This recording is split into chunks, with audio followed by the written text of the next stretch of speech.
Hi everyone, and welcome to the Odinic School of Mysteries. My name is Bear. Thanks for hanging out with me today. I am out here in the back 30 of our property. Back behind me here, you could see, this is going to be our ritual site. We're going to set up a temple out here for folks to come and worship. It's going to be a temple dedicated to Odin, and folks can come and do rites and that kind of stuff over here if they wished to. More specifically, for things like weddings and celebrating high holidays and that kind of stuff. And just behind my camera here, out behind you, is it's going to be a feast hall. I'm going to put a feast hall out there, so folks could come and celebrate and drink and make merry and that kind of stuff as they wish. Alcohol is a big part of our mystery school. It's highly encouraged to drink.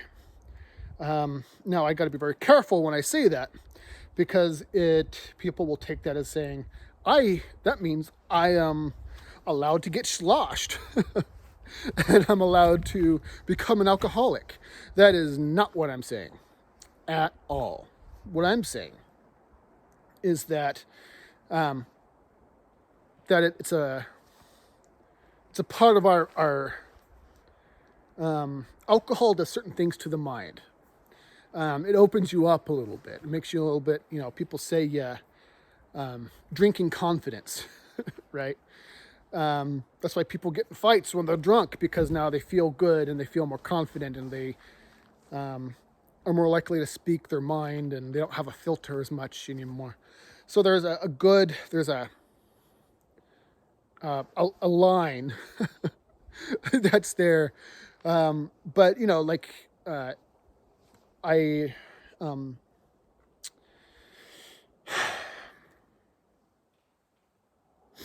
in the law of the initiated, one of the precepts in the law of the initiated is become a slave to nothing.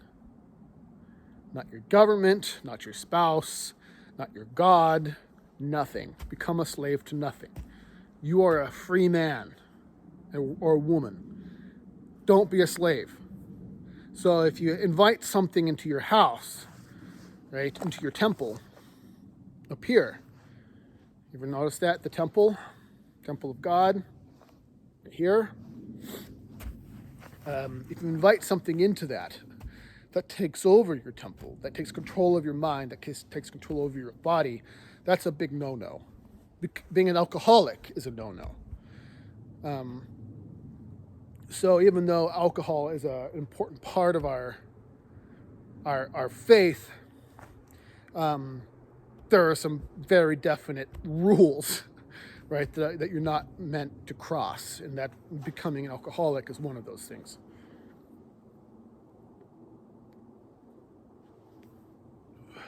So feast hall and all that is going to be for folks for that kind of stuff. And we're going to fund this whole thing with mead. We're going to start making mead so we could have it both for ourselves, my family, for ourselves as part of for use, and also for folks who want to come and do rituals here at the temple, so that they could do rites and stuff with it as well. And then we're also going to sell it to hopefully raise some income to help fund this whole venture. So that's going to be fun. We're going to start doing that. We're going to start making mead hopefully in the next year, just depending on how things go. It's like the old saying, announcing your plans is a good way to make God laugh. So we'll see. But our working plan is to start doing that probably in the next year or so. Anyway, so we're out here in the wilds of Maine. I've got my alcoholic beverage here. Of course, it would be awesome if you drank with me, but I have to say, you have to be of legal age. But who am I to say how old you are?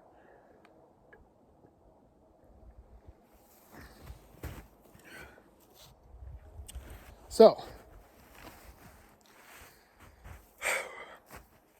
there's nothing new under the sun. And so a lot of what we're going to talk about today is stuff I've covered in other videos.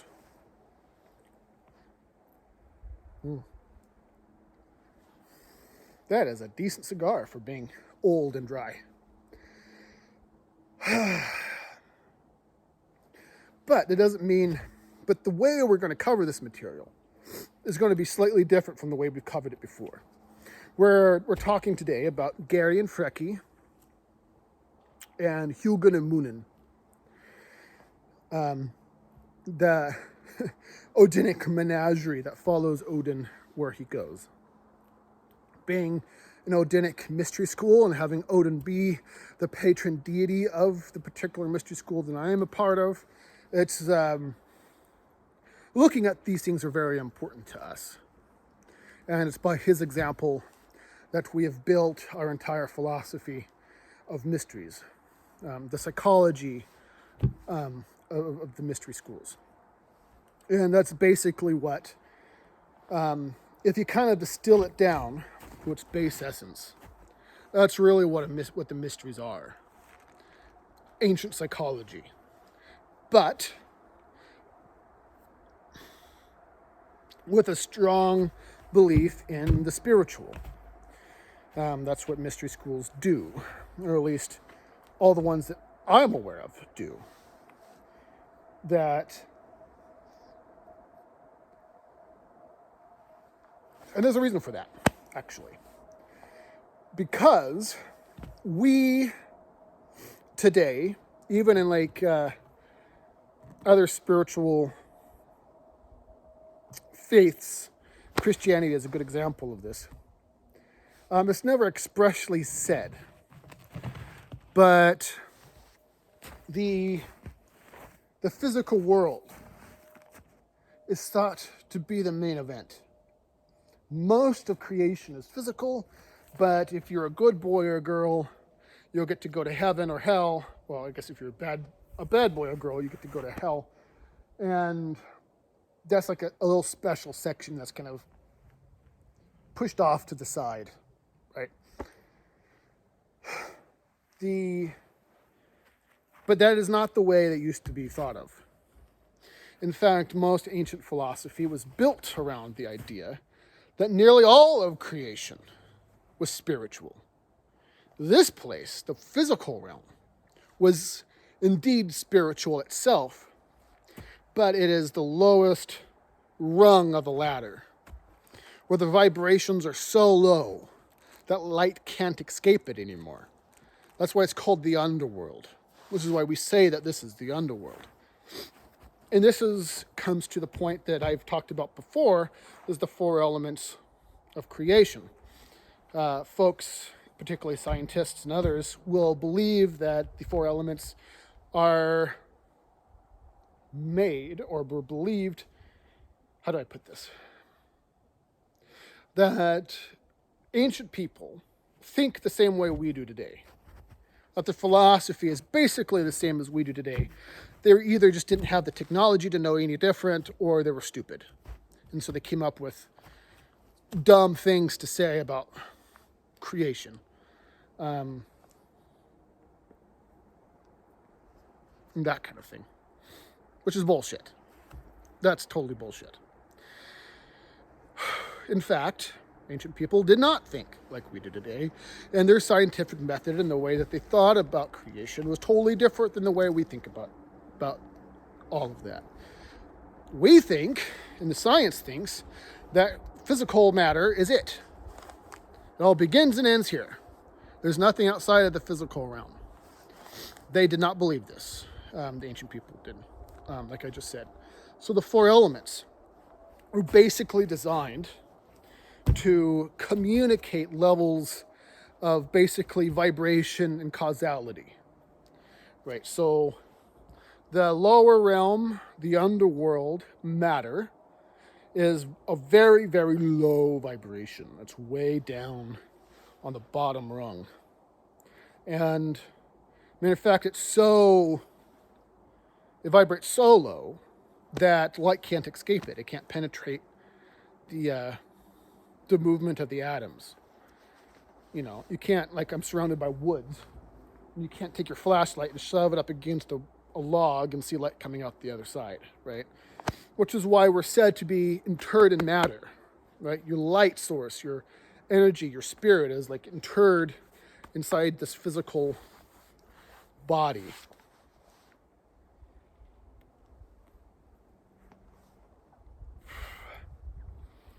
And so, because of this, I thought I heard something. Anyway, so you have these layers. So you have like matter, which is super low vibration.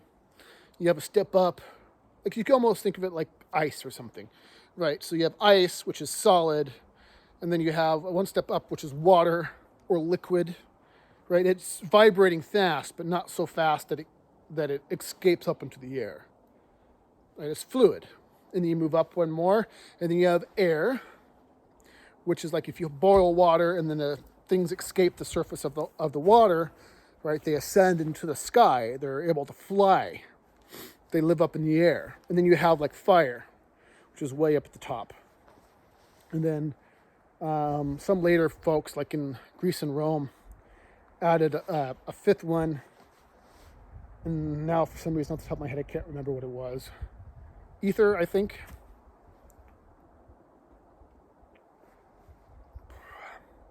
Which is basically like plasma. It's like the sun. And so fire, the fire principle, the light, the gnosis is the transformational principle. It's that thing that changes matter, completely deassembles it, and transforms it into something that's brand new. Right? It creates light. It's that light-producing principle. And so in esoteric symbology, and this is true so far as I know of every mystery school, certainly is true of all occultism, that the things that are symbolized are all based upon this idea. So the things that are symbolized, let's see, like underworld wisdom, snakes, wolves, deer, you know, these types of things that live on the ground, right? That's all underworld stuff, right? And then you have like fish and sea dragons and all these things. Those are all like water, the plane of water, right? And you have birds and winged serpents and winged dragons and all of that. Well, those are all things that are higher up in the energetic spectrum. And then you get up way up high and you're talking about like light beings and angels and, you know, things that have halos and that kind of stuff. They're very far up in the range of things. So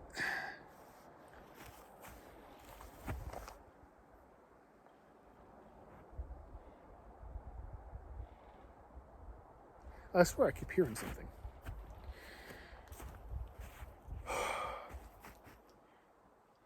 And so, when we look at symbols, so you think like Odin has a winged helmet, right? There's a reason why that helmet has wings, right? Because it's saying that, you know, he has wisdom because he's up really high. His mind is up really high in the spectrum, right? And he has ravens. He has two ravens, Hugin and Munin, his mated pair, which fly, right? They're way up high in the spectrum.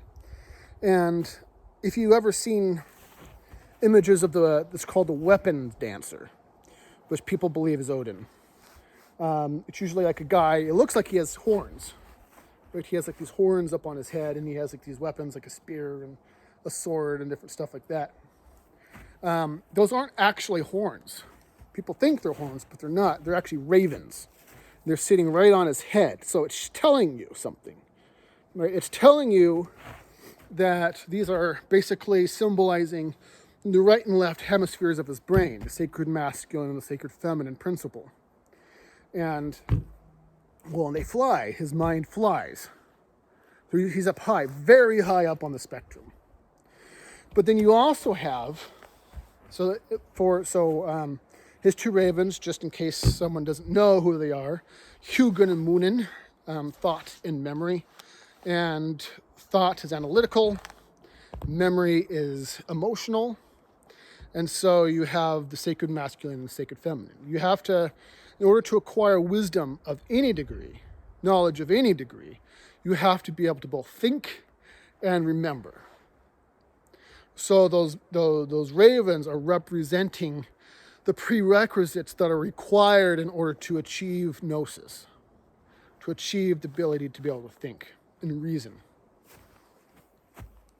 Man, my hands are getting freaking cold. It's like 20 degrees outside right now.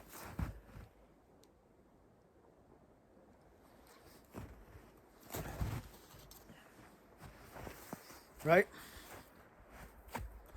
But he also has these two wolves, Gary and Freki, and they walk on the ground. So it's representing two very different parts of himself. Right? You have the mental part, the ascending part, which is the top branches of the tree, the Odinic tree, which is the thing that's up in the sky. But you can't have a tree. You can't have a tree without roots. You have to have something that's on the ground, which is why in the story of Jacob's ladder, Jacob lays down, for those of you who don't know or are not familiar with Christianity or the Christian mysteries, the Christian mysteries are fantastic. Christianity, the religion, is not fantastic. Two things could be true at the same time. If you're a nerd for mysteries, like I am, Christian mysteries are great. But people, they don't see the mysteries, they just buy into doctrine, and all of that goodies are lost. All those good things are lost. Which is very sad, but it is just the way it is. They made their bed, they have to lay in it, apparently. Unfortunately. So Jacob's ladder, right? He lays his head on a stone. Right? And then there's this, and he falls asleep. He plunges into death. Things that cut off your ability to see the light. Right? Death, sleep, blindness, all those things, right? Those are all symbolization of ignorance, of death, of decay, the underworld. It's all underworld symbolism, which is why you have like the Masons and other people always have folks laying in tombs or in coffins. That sort of thing. In the Odinic mysteries, we have a noose, which is part of our initiation rite. But Jacob lays his head on a stone. He lays his head on the lowest possible vibration that's possible to get. Stone is very hard. And then there's a ladder, and then he sees God, and there's a ladder that ascends up into heaven. And, you know, like the Masons, if you ever looked at the first degree Masonic tracing board, I did a video on that actually. On the first degree tracing board, where the ladder is actually sitting on top of a book with a circumpunct on it. And that's, you know, a symbolization of knowledge of the highest principle, so that you could ascend upwards, up into the sky, up into the Stargate, basically, the Oculus. So,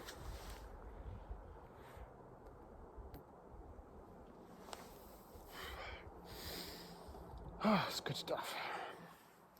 Anyway,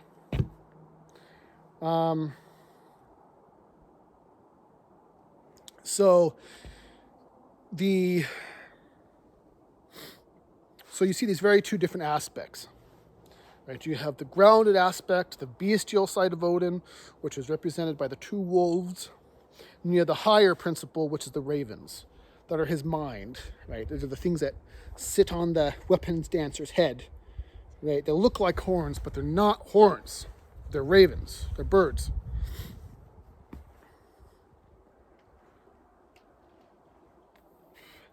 survived the drive. Many of you probably have heard of him. He did a fantastic video on this very thing about the weapon dancer and how they're the birds. But it's also Orion, for those of you who are interested. The weapon dancer is the Odinic Orion.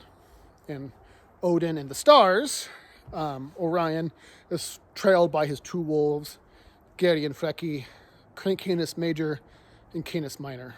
Actually, it's Canis Major, and then Canis Minor is the one that's kind of higher up. And then the two birds are also present. I'm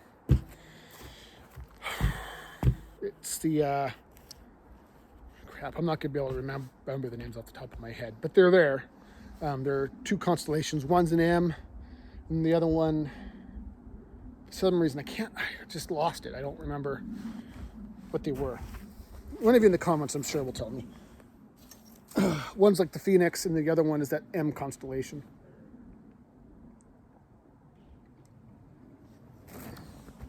The Egyptians called is it Cassiopeia? That's the M? That's what it was. I think it was Cassiopeia. Maybe I'm wrong. But the M constellation in the Egyptian mythology was called the Benno bird, which is one of the first stops that you hit on your way through the Duat. But if you're a nerd like I am for this kind of shit, this stuff isn't pulled out of my ass. This stuff is known in other mystery schools for as far back as time can go.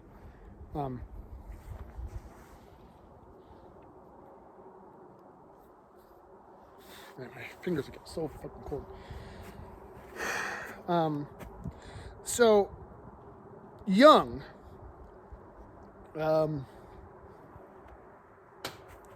of the fathers of modern psychology, coined the term the shadow side of the psyche.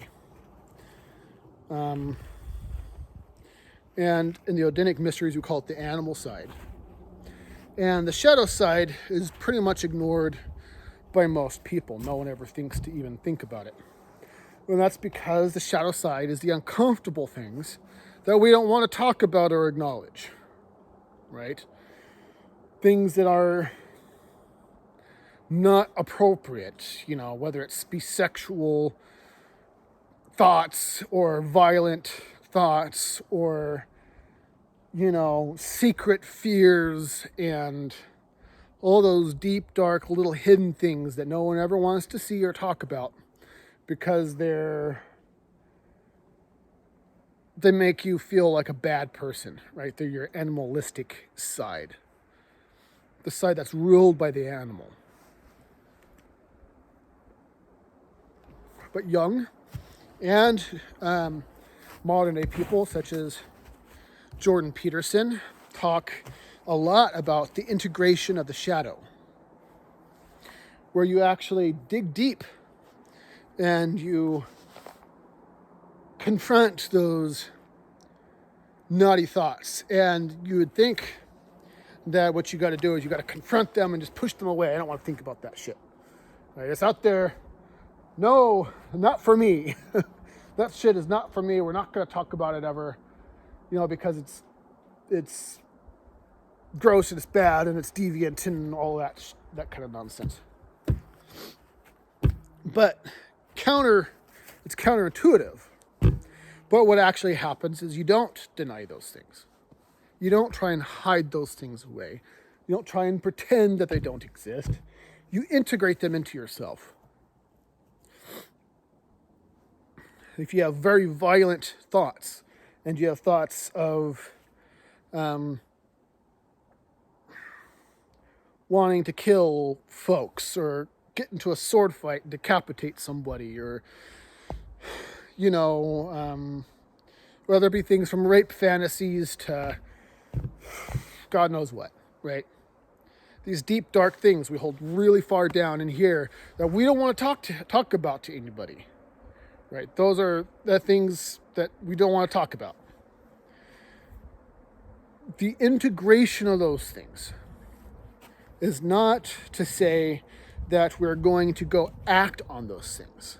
It's to bring those things, is to admit that those things are a part of us, that they really are a part of who we are, and we have that under our control. So remember when I said at the beginning, become a slave to nothing, right? It's one of the higher precepts in the law of the initiated.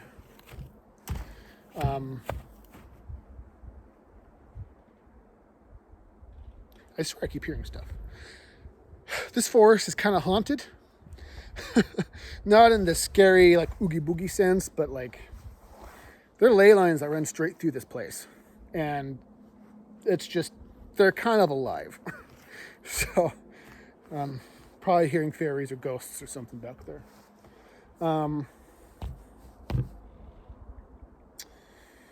What was I saying?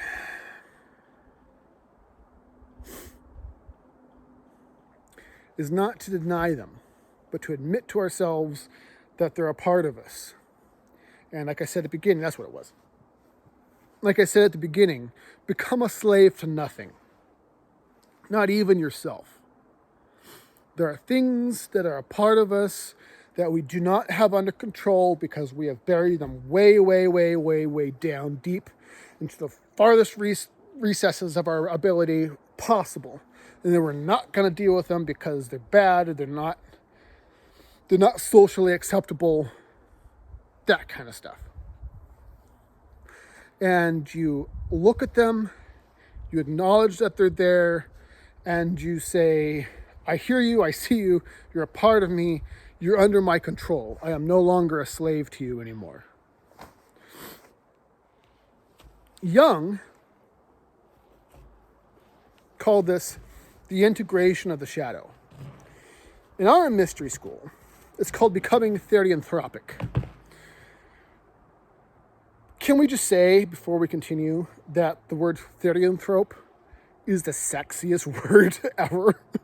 It's one of those words that, it's like cytoplasm, right? It's just one of those words that are like so much fun to say that I love talking about it just because I get to say it in conversation. A therianthrope.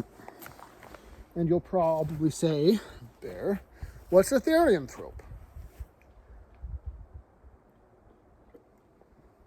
Yeah, that's a fantastic question.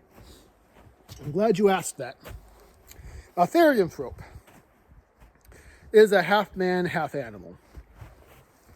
Or part animal, part man. You'll see that a lot with the Egyptian gods. They're therianthropic.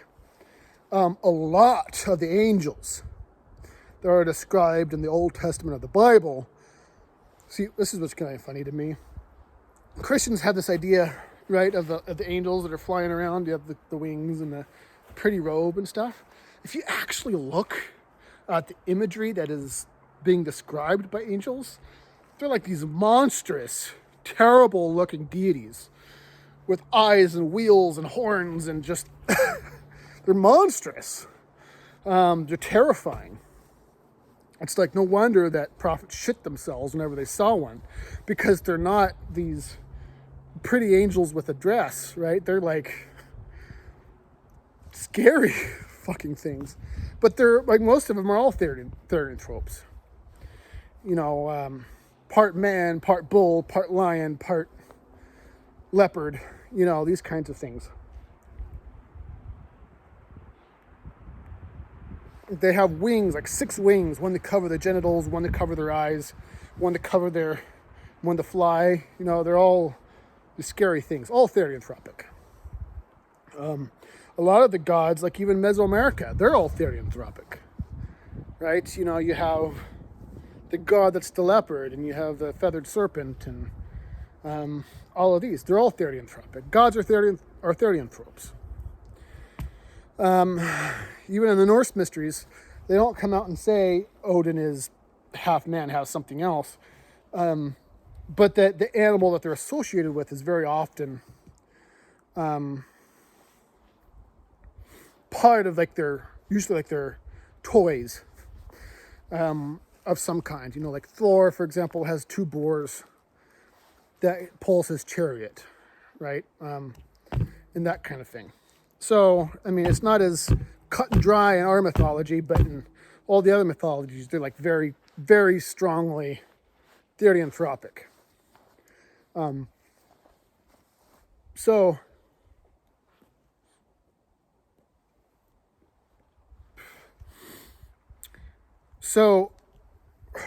in our mysteries, to become a therianthrope means that I have looked at my darkness. I have looked at those things that are way down deep inside that no one wants to talk about, no one wants to acknowledge. You know, I am very envious. I'm a very jealous person. I'm very greedy, right? So if we look at the character of Odin, when he's out there doing his business, Gary and Freki, his wolves, are named Greed. Wait, crap, I just forgot.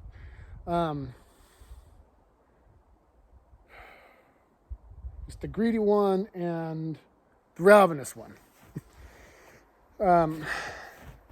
Just as I'm about to get to the climax of my point, I completely lose their names. You have the envious one and the greedy one, right? Ravenous one, damn it. Ravenous one and the greedy one. If you look at the character of Odin and the things and the way he pursues what he's looking for, what he wants to do, that is a very good description of who he is, of his base nature, the base, you'd call it programming, the base code for what and who Odin is as he approaches problems in his life, and throughout all the mysteries you'll go find that is who Odin is. Right? He's very greedy and he's very ravenous. That is his base code. That is the bottom layer. That is the beast nature. That is the underworld part of Odin. And out of that darkness, and out of that deep, dark part of him, that is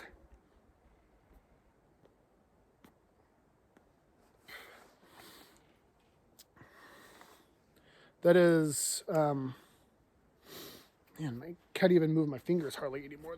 Can you see that? They seem red. I don't know if they show up.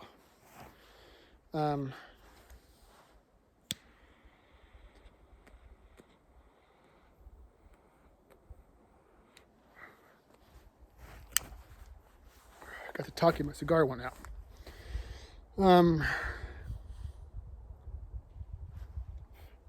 But out of that darkness, out of the underworld, out of that fertile ground, the tree grows up out of that. And so he has his higher principles, the higher self, the higher part of him, which is in the air. Right. Tree imagery appears in nearly all type cultures. There's a specific type of culture that was brought about by the deity of Odin. Right. When we see these cultures, we don't see a lot of empire building, conquest type cultures that we see with Rome and Greece and these type of folks. We see things that they do turn into empires, but their focus isn't on the acquisition of land and military force. Their emphasis on the mysteries, on understanding the spiritual side of things. We see dragons and lizards and serpents and flying serpents a lot with these types of cultures. Then you see, like with the other side, you have like the eagle and the more warlike predatory side, like with Rome and Greece and those type of folks.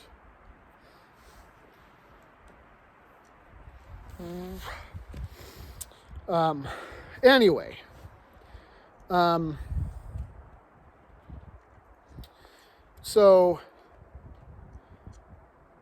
but his higher side, his higher mental side are those ravens that fly high up in the sky and traverse the world.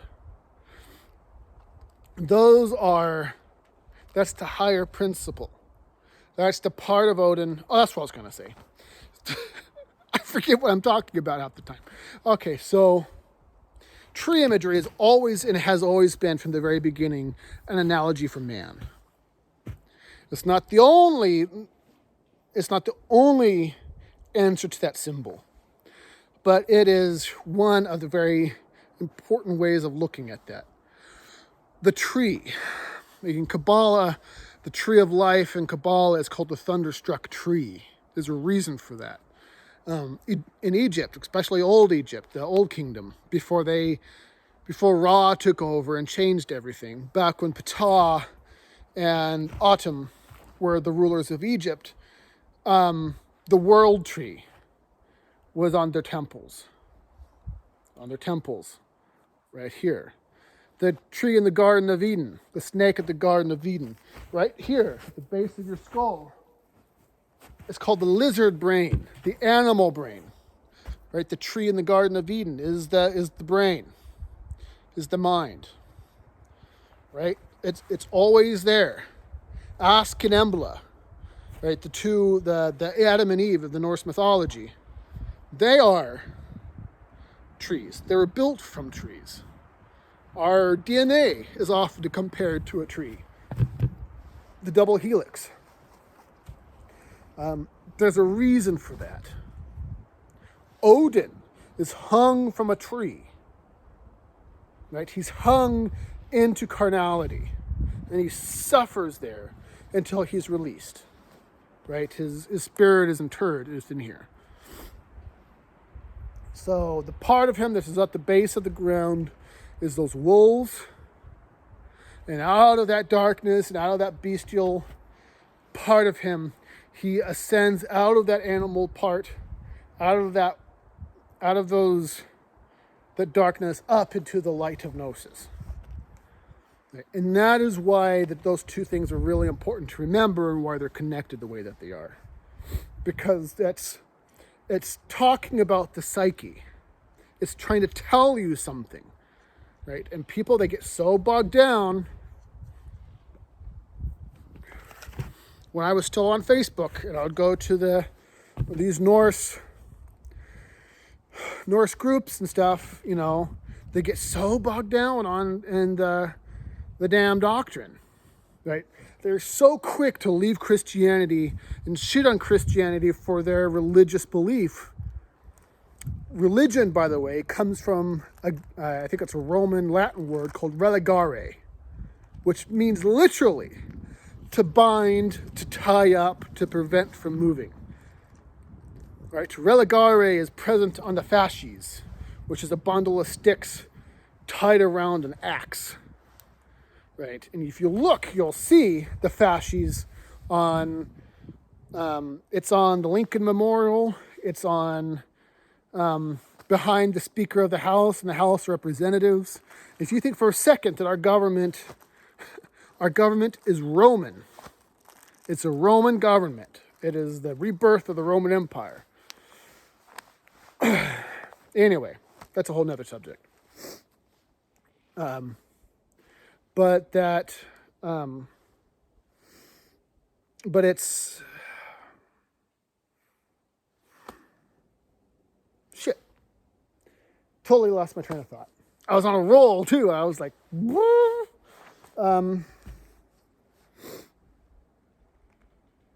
but it's that two things are true at the same time, right? It's balance. You can't have one without the other. You can't have the beast without the bird, right? You can't have the low vibration without the high vibration. You won't even know what good things are if you haven't had bad things, right? So let's pretend for a moment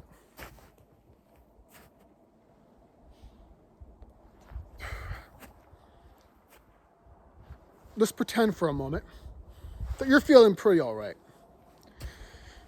Alan Watts talked about this, by the way, if you're an Alan Watts fan. let's pretend for a second that you're feeling pretty all right.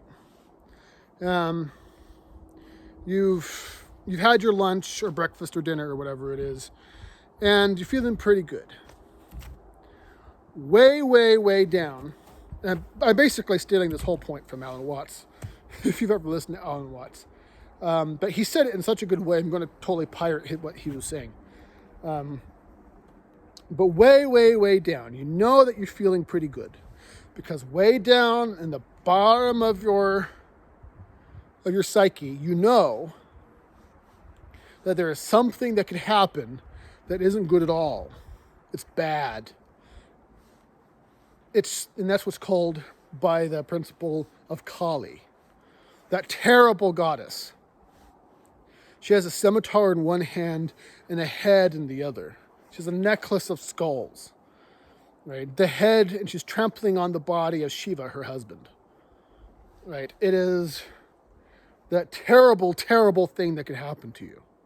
And because of that, you know that you're feeling pretty good. You don't have being without unbeing.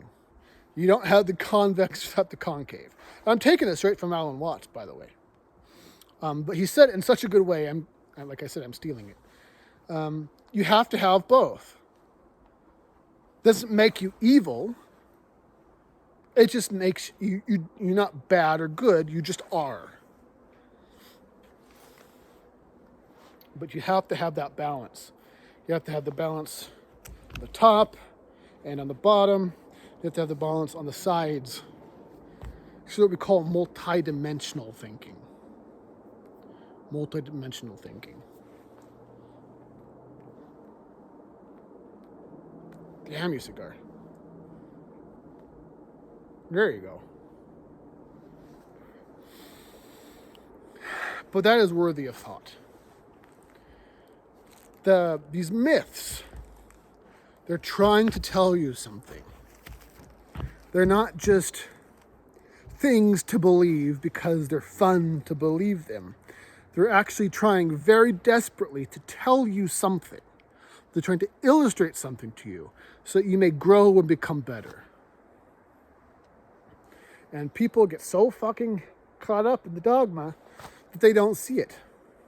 They're so quick, like I was saying a minute ago, they're so quick to leave Christianity and all that dogma and religious bullshit that they completely do exactly the same thing and fall into exactly the same traps that the Christians do.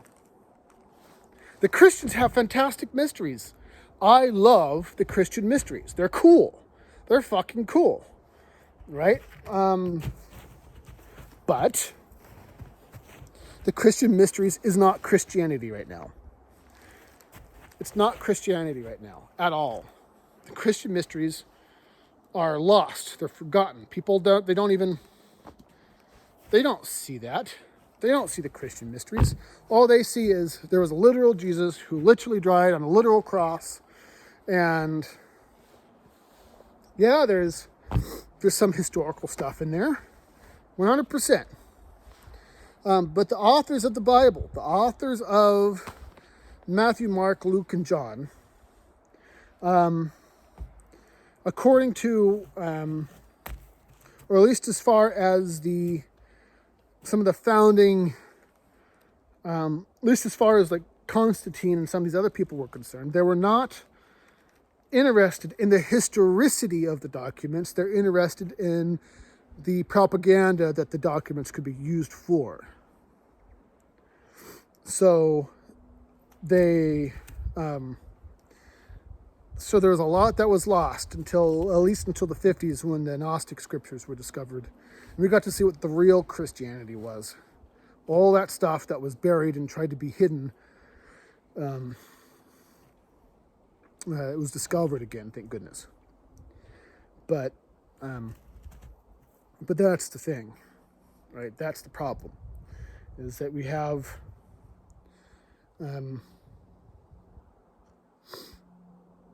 people who are so eager to leave Christianity in monotheism that they completely fall into exactly the same traps that they were trying to avoid to begin with. And that is a great tragedy, and I'm very sorry for it.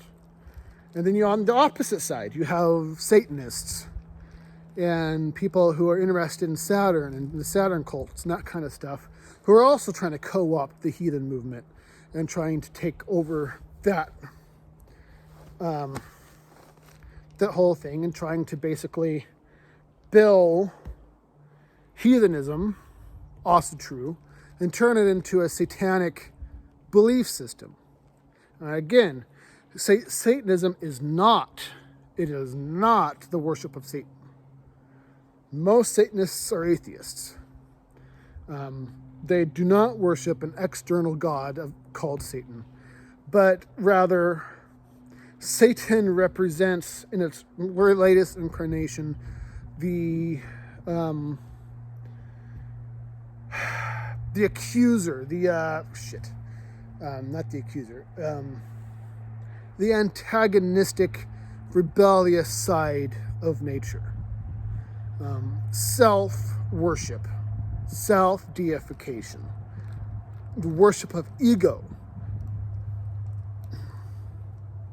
And so they try and turn Asatru into this really dark, dismal worldview, but it's totally the opposite. And it's really frustrating. This will be my last little rant before I leave. That, when you look at like a lot of the music that's coming out surrounding the Norse and stuff, it's all really dark. A lot of really dark stuff, because they're pushing an ideology. They're pushing a very low energy, a low vibration, earth-based, dark, satanic part of the whole thing. And the world has gotten into this mess because they bought into that kind of bullshit. And it is bullshit. It really is unequivocally bullshit. And that I'm not going to be afraid to say that to people. Satanism is bullshit. It's a trap. It's flattery. It says, God said that you couldn't do all of this stuff. You can't be sexually deviant, and I got to be careful how I say that, because people are going to take it the wrong way. Basically saying, all those deep, dark desires you're just an animal, go for it. And that's not what I'm trying to say, right? I'm trying to say that you have the ability to ascend and become light and gnosis and come out of all of that nonsense. And you could come out of all that stuff. And the myths are trying to tell you that you can, and they give you a blueprint on how to do it. You're more than what you think you are. You're more than what you think you are. You're not just a body. You're not just a mind. You're a spirit. You are God who's been incarnated here and who's forgotten who he is or who she is. When you came here, like I said before in one of my earlier videos, you're given a name, you're given a nationality, you're given a race, you're given a religion, you're given a political affiliation, you're given a whole list of things you can and cannot do.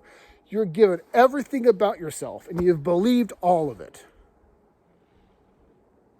So the thing to do is to forget all that bullshit. Forget it.